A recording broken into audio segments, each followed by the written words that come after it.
Good morning. எல்லாருக்கும் இனிய காலை வணக்கம்.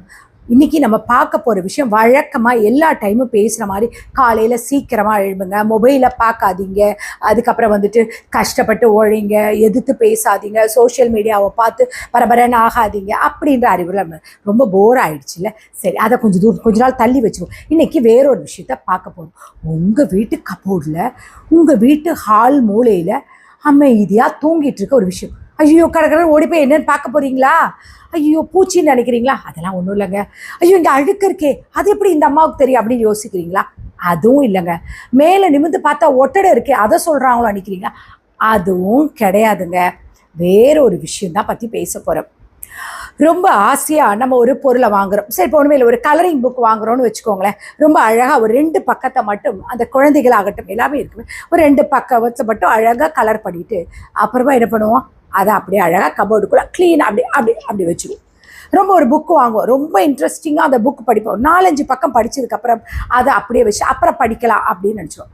உடம்பை குறைக்கிறோன்னு ஆசையாக ஒரு ட்ரெட்மில்லோ ஒரு சைக்கிளோன்னு ஃபஸ்ட்டு ஒரு 2 நாள் பயங்கரமாக நடப்போம். நம்மளை சுற்றி இருக்கிறவங்களாம் பார்த்து ஐயோ இவ இப்படி நடக்கிறாளே, என்ன ஆக போதும் நினைப்பாங்க. ஆனால் அதுக்கப்புறம் அது ஒரு மூலையில் கிடக்கும், சும்மாவாக இருக்கும். அதில் நம்ம பழைய புடவை, நம்ம டவலு, தேவையில்லாத பொருட்கள் எல்லாத்தையும் தொங்க விட்டு அது ஒரு ஸ்டாண்டு மாதிரி, அது ஒரு துணி தூக்குற ஸ்டாண்டு மாதிரி கிடக்கும்.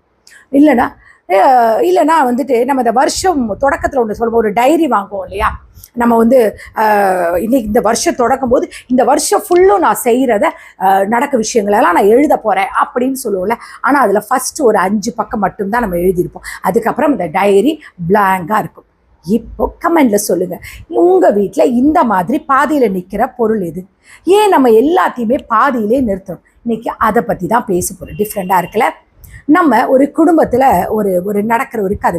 ஒரு அக்காவுக்கு ஒரு திடீர்னு ஒரு ஆசை வந்தது, இனிமேல் நம்ம துணியெல்லாம் நம்மளே தச்சு போட்டுறோம், வெளியில் ரொம்ப அதிக விலையாகுது ஸ்டிச்சிங் சார்ஜு, ஸோ அதனால நம்ம ப்ளவுஸ் எல்லாம் நானே தச்சுக்கிறேங்க அப்படின்னு வீட்டுக்காரர்கிட்ட சண்டை போட்டு ஒரு சூப்பர் எலக்ட்ரானிக் தையல் மிஷின் வாங்கிட்டாங்க. முதல் நாள் அதுக்கு பூஜையெல்லாம் போட்டு அதுக்கு குங்குமம் போட்டுலாம் வச்சு ஃபஸ்ட் டே யூடியூப்பை பார்த்து சாதாரண பழைய துணியை வச்சு தையலை கற்றுக்கிட்டாங்க. முதல் நாள் ஒரு ஜாக்கெட்டோட கையை மட்டும் தைக்க ஆரம்பிக்கிறாங்க. 3ஆவது நாள், இன்னைக்கு ரொம்ப தலைவலிக்குது, அதை ஊசி குத்தி அது சொருகி தலைவலிக்குது, நாளைக்கு தைக்கலான்னு அந்த துணியை மூடி வைக்கிறாங்க. அடுத்த 1 மாதத்தில் என்ன ஆச்சு தெரியுமா? அந்த தையல் மிஷின் மேலே பழைய துணியெல்லாம் வைக்க ஆரம்பிச்சிட்டாங்க. தையல் மிஷின் இப்போ துணிக்கொடியாக மாறி போச்சு. இதை மாதிரி நிறைய பேர் வீட்டில் நடக்குது தானே. இது அந்த அக்காவோட கதை மட்டும் இல்லைங்க, நம்ம எல்லார் வீட்லேயும் நடக்கிற அன்றாட கதை தான். நம்ம ஒரு வேலையை ஆரம்பிக்க போகிற அந்த ஒரு ஆசையும் வேலையும் அதை முடிக்கும் போது ஏன் நம்மக்கிட்ட இல்லாமல் போயிடுது? எப்படி சொல்ல, இது ஒரு சொசைட்டியோட கனெக்ட் பண்ணி பார்த்தினாலும் அங்கேயும் அப்படி தான். நம்ம வீட்டில் மட்டும் கிடையாது, நம்முடைய சொசைட்டியில் கூட பார்த்தீங்கன்னா நல்லா சூப்பராக வந்து பாருங்களேன், அப்படியே பாருங்களேன், சூப்பராக ரோடு போடுவாங்க. நீ பார்த்துருக்கீங்களா? செம்மையாக நம்மளெல்லாம் வழியாக ஒரு பேரிகேட்லாம் வச்சு சூப்பராக ரோடு போடுவாங்க. ஆனால் அந்த ரோடை விட அதை வந்து என்ன பண்ண மாட்டாங்க, கம்ப்ளீட் பண்ணிக்க மாட்டாங்க. முடிகிற வேண்டிய சைடில் 2 சைடை பிளாங்காக விட்டுருவாங்க. ஸோ நம்ம என்ன பண்ணுவோம், நடப்பாதை இல்லாமல் டபக்குன்னு போய் அந்த பள்ளத்துக்குள்ளே நம்ம விழுந்து தான் எழும்புவோம். இல்லைன்னா பாதியோட மட்டும் மேலேயும் கீழே இறங்குற மாதிரி வச்சு எதையாவது ஒன்று பண்ணி வச்சுட்டு போயிடுவாங்க. இன்கம்ப்ளீட்டாக விட்டுருவாங்க. வீட்டு வேலை எடுங்கலாம், புதுசாக வீடு கட்டுவாங்க, எல்லா வேலையும் சூப்பராக முடிஞ்சிருக்கும். ஆனால் வீட்டோட பின்னாடி உள்ள செவுறு மட்டும் பூசாம யார் பார்க்க போகிறா, அப்புறமா பார்த்துக்கலான்னு. 10 வருஷம் ஆனாலும் அதை அப்புறமா பார்த்துக்கலான்னு அது அப்படியே தான் நிற்கும். படிக்கிற விஷயம் எடுத்துக்கோங்களேன். புதுசாக ஒரு படிக்க ரொம்ப இன்ட்ரெஸ்ட்டாக போய் கடன்னு ஒரு புக்கை வாங்குகிறோம், இல்லை ஏதோ ஒரு எஜுகேஷனில் ஜாயின் பண்ணி ரொம்ப ஃபஸ்ட்டு சாப்டர் சூப்பராக படிச்சுட்டு வேறு லெவல் ஹைலைட்டர்ஸ்லாம் வச்சு அப்படியே பயங்கரமாக ஹைலைட் பண்ணியிருப்போம். அப்படியே நைட்டெல்லாம் அந்த சாப்டர் தான் ஞாபகம் இருக்கும். அடுத்த நாள் செகண்ட் பேஜ் போகும்போது, அதாவது செகண்ட் சாப்டர் போகும்போது பார்த்தீங்கன்னா கொஞ்ச நாள் கழித்து படிக்கலாம்ல அப்படின்னு நினச்சி அந்த புக்கை கொண்டு போய் வைப்போம். அப்புறம் எங்கே போச்சுன்னே தெரியாது. ஒரு ஆழமான சிந்தனை ஒரு கதை சொல்லட்டுமா? ஒரு ஊரில் ஒரு விவசாயி இருந்தார், புரியுதா? அவர் தன்னுடைய நிலத்தில் தண்ணி வரலன்னு சொல்லிட்டு ஒரு கிணறு தோண்ட ஆரம்பித்தார். 10 அடி, அதாவது 10 ஃபீட் தோண்டது தண்ணி வரல. சரின்னு அடுத்த இடத்துல போயிட்டு ஒரு 10 ஃபீட்டு தோண்டார், அங்கேயும் தண்ணி வரல. இன்னொரு இடத்துல போய் 10 ஃபீட்டு தோன்றார். இப்படி 10 இடத்துல 10 ஃபீட்டாக அவர் தோண்டி வச்சுட்டே இருக்கார். கடைசி வரைக்கும் அவருக்கு தண்ணி கிடைக்கவே இல்லை. ஆனால் அதே ஊரில் இன்னொரு விவசாயி பக்கத்தில் ஆண்டிக்கார். அவர் என்னன்னா தொடர்ந்து ஒரு 50 ஃபீட் தான் தோணார். அவருக்கு சூப்பரான நல்ல தண்ணி கிடைச்சிது. இப்போ நம்ம பண்ணுற பெரிய தப்பு என்ன தெரியுமா? நம்ம 10 புது விஷயங்களை ஆரம்பிக்கிறோம். ஆனால் எதையுமே வந்து கம்ப்ளீட் பண்ணாமல் இன்கம்ப்ளீட்டாகவே விட்டுரும். ஏன்னா நம்மளால் 100% முடிச்சிட்டா அப்படா அப்புறம் பார்த்துக்கலான்னு விடுற அந்த கடைசி 10% தான் நம்முடைய வாழ்க்கையோட அந்த சக்ஸஸை தொட போகிற அந்த லைனை தீர்மானிக்கிற விஷயம். இப்போ புரியுதுங்களா ஏன் நம்ம இப்படி பண்ணுறோம்? நம்மளாம் சோம்பேறிங்களாம் கிடையாதுங்க. நம்மளாம் ஏன் அந்த மாதிரி ஒரு ஆயுது? ஃபஸ்ட்டு காரணம் என்ன தெரியுமா? புதுசாக ஒரு வேலையை ஆரம்பிக்கும் போது நம்மளுடைய மூளைக்கு வந்துட்டு ஒரு புதுசாக ஒரு சந்தோஷம் கிடைக்கிது. ஆனால் அது தொடர்ந்து பண்ணும்பொழுது நம்முடைய மைண்டு வந்து ஒரு மாதிரி ஒரு சலிப்பு தட்ட ஆரம்பிச்சது. செகண்ட் வந்து என்ன தெரியுமா? சரியாக வரலைன்னா அப்புறம் செஞ்சுக்கலாம் அப்படின்ற ஒரு டைம் தள்ளி போட்டுறோம். இதனால என்ன ஆயிடுதுன்னா அந்த விஷயத்தில் நம்ம பாதி விஷயங்களை மறந்து போயிடுறோம். வேற ஒரு ஒர்க்குக்கு போகும்போது இந்த ஒவ்வொரு விஷயங்களும் ஒவ்வொரு பாதியில் விட்ட ஒவ்வொரு பொருளும் நம்ம மனசுக்குள்ள ஒரு அழுத்தத்தை கொடுத்துட்டே இருக்கும். இதை அப்புறம் பண்ணணும்ல, இதை நம்ம செய்யாமல் விட்டோம்ல, இதை முன்ன முடிக்கல, திரும்ப திரும்ப நம்ம உள் மனசு சொல்லிக்கிட்டே இருக்கும். ஆனாலும் நம்மளால் அதை கண்டினியூ பண்ண முடியாது, வேற வேலைக்கு போயிடும். நம்ம சோம்பேறி கிடையாதுங்க. அப்போ நமக்கு என்னதான் ப்ராப்ளம்? ஆரம்பிக்க போகிற அந்த ஒரு கிக் வந்து முடிக்கும் பொழுது நமக்கு கிடைக்கிறதானது, அதான் பிரச்சனையே. அதுக்கப்புறம் அது என்ன சொல்லுது, ஒரு பர்ஃபெக்டா வரலனாலும் என்ன அப்புறம் பார்த்துக்கலாம், இது பாரு நம்ம இப்போ செஞ்சு பார்க்குறப்ப ஒழுங்கா இல்லை அப்படின்னு சொல்லி வச்சிடும். இன்னொன்று என்ன தெரியுமா? நம்ம மைண்ட் செட் ஒன்று இருக்கு.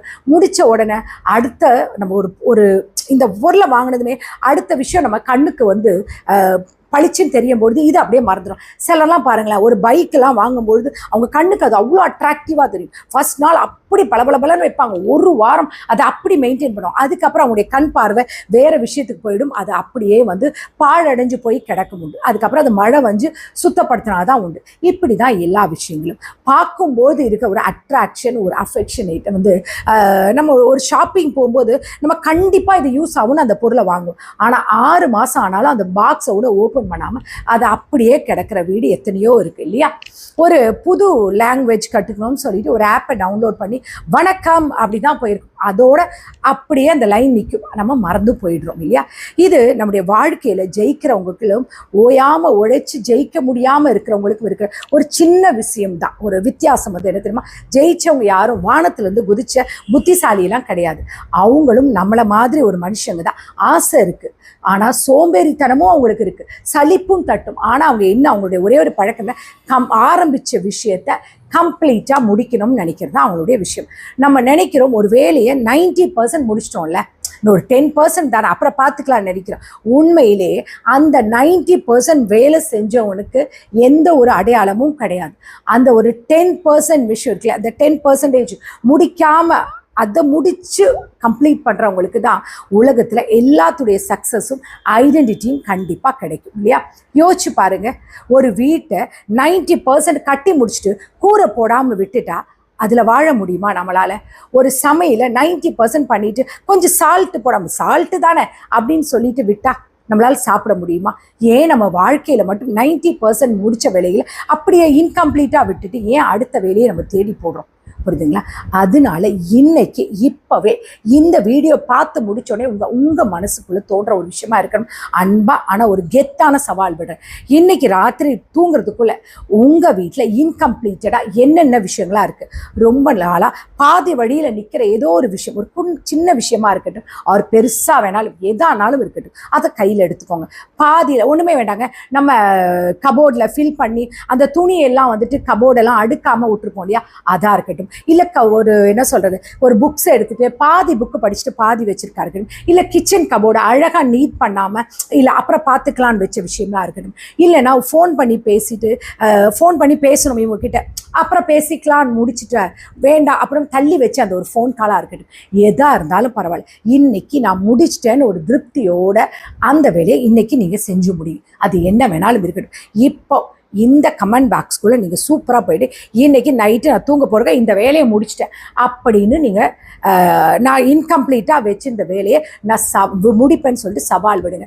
அது மட்டும் கிடையாது, இந்த எக்ஸசைஸ் பண்ணுறேன்னு சொல்லிட்டு ஒரு இந்த மெஷின் ட்ரெட்மில்லாம் வாங்கி போட்டு தயவு செஞ்சு அந்த துணியெல்லாம் எடுத்துட்டு அந்த மெஷின் மோட்டரை கொஞ்சம் ஓட விட்டு உங்களுடைய எக்ஸசைஸ் பண்ணி உங்கள் உடம்புக்கும் ஒரு வந்து என்ன சொல்ல ஒரு ஹெல்த் கொஞ்சம் பாருங்கள். ஏன்னா ஒரு உடம்புக்கும் ஒரு ஸ்ட்ரென்த் கொடுங்க. உடற்பயிற்சின்றது எவ்வளோ முக்கியம் தெரியுமா? அது தயவு செஞ்சு விட்டுறாதீங்க, புரியுதா? உங்களுடைய கமெண்டை மற்றவங்களும் பார்க்கட்டும், உங்களை நீங்களே நிரூபித்து காட்டுங்க. நாளை காலையில் நீங்கள் முடித்து பார்க்கும்போது பரவாயில்ல இந்த வேலை இன்கம்ப்ளீட்டாக இருந்தது, நீங்கள் முடிச்சிட்டோமே அழகாக இருக்குல்ல அப்படின்ற ஒரு தன்னம்பிக்கை உங்களுக்குள்ள வருது பார்த்தீங்களா? அது எந்த மோட்டிவேஷன் வீடியோ பார்த்தாலும் வராது. ஞாபகத்தில் வச்சுக்கோங்க. 100 அதாவது 100 புதுசான டோர்லாம் ஓப்பன் பண்ணி வச்சுட்டு ஓடுறவன் தலைவன் கிடையாது. 5 கதவை திறந்து அதை கரெக்டாக மூடிட்டு பர்ஃபெக்டாக முடிச்சுட்டு போகிறான் இல்லையா, அவன் தான் வந்து உண்மையான ஒரு தலைவன், அவன் தான் உண்மையான கெத்துழுவன். பாதி வழியில் பயணத்தை நிறுத்தாதீங்க, முழுசாக ஓடி முடிங்க.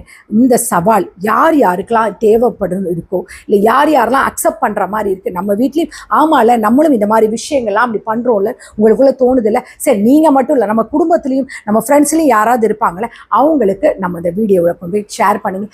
ஈவன் நம்ம குழந்தைங்களா இருக்கட்டும், சில புக்ஸ் எடுத்து படிப்பாங்க, எந்த ஒரு ஒர்க்கையும் ஸ்டார்ட் பண்ணிவிட்டு அவங்க கம்ப்ளீட் பண்ணி அப்படியே முடிக்காமல் வச்சுருப்பாங்க இல்லையா, அவங்கக்கிட்ட பொறுமையும் தைரியத்தையும் கற்றுக் கொடுங்க. இந்த நாள் உங்களுக்கு இனிய நாளாக இருக்குன்னு கடவுளை வேண்டிக்கிறேன். சந்தோஷமாக இருங்க. Take care. Bye by.